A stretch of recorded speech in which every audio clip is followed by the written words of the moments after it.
Metroid Dread is the first completely new 2D Metroid game to be released since Metroid Fusion in 2002, and since it's a direct story sequel to Fusion, even the most diehard Metroid fans may need a refresher on the basics. Ultimately, you might be a complete novice to Samus Aran's world who's planning to step into her power suit for the very first time. As a Metroid veteran who's played every game, read all of the comic books, and watched way too many YouTube videos about Metroid lore, allow me to be your guide. Since this franchise title makes up one half of the inspiration for the genre term Metroidvania, you probably already know what a typical 2D Metroid game looks like, but I'll break it down anyway.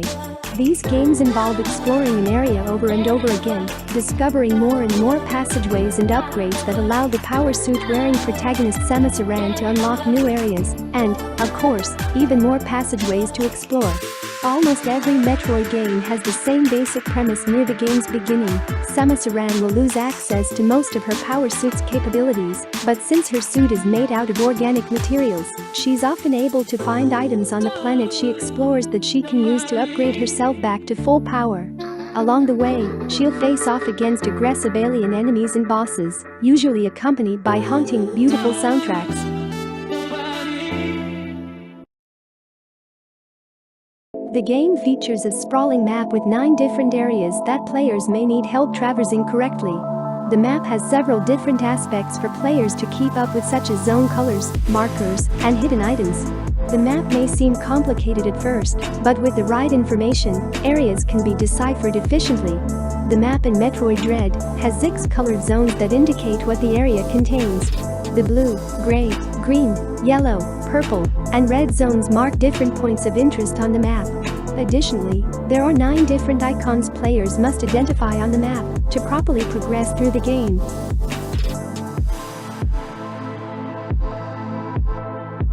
There are 25 different upgrades to collect in Metroid Dread, not including energy tanks or increases to missile capacity. These are the upgrades that will give you new abilities or allow you to access new areas. The catch is that you can't reach later upgrades until you found the previous ones. As such, it's possible to work your way through the game following the path of upgrades in order.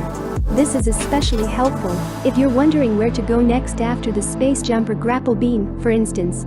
Granted, some of these can be earned early, but by and large, you can complete all of Metroid Dread by collecting these upgrades in this order.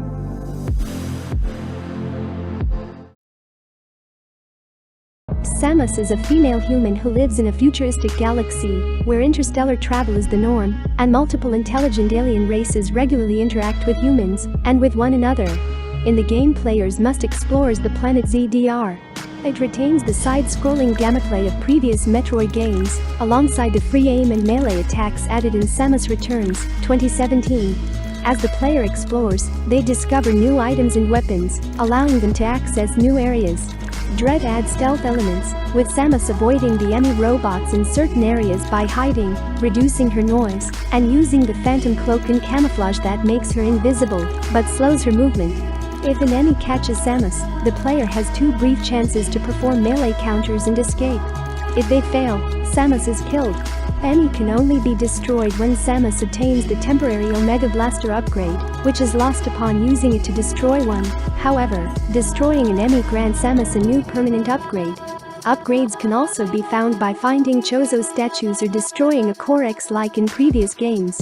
Players unlock images in an in-game gallery based on their completion time, difficulty level, and percentage of items collected.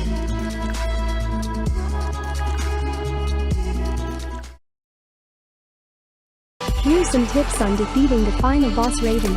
During the first phase of the fight, Raven Beak has access to 4 main attacks, as well as a couple of powerful melee moves.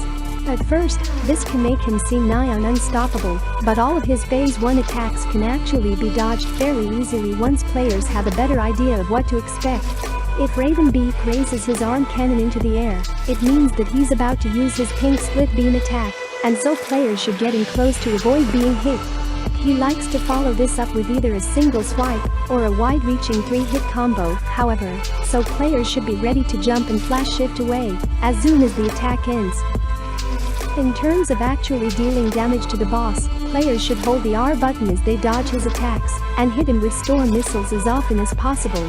The key to ending the first phase is the counter opportunity though, which players will need to execute perfectly and then immediately begin firing missiles.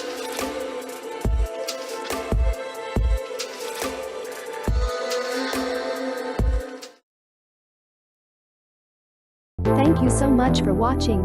It's an honor to have you here. Tell me if you love the video in the comments. Remember to like and subscribe. It make YouTube recognize my channel and get my videos out there. Do you want more? Check out my playlist on my homepage. Also please share my videos with all your friends. Thanks again and see you next time.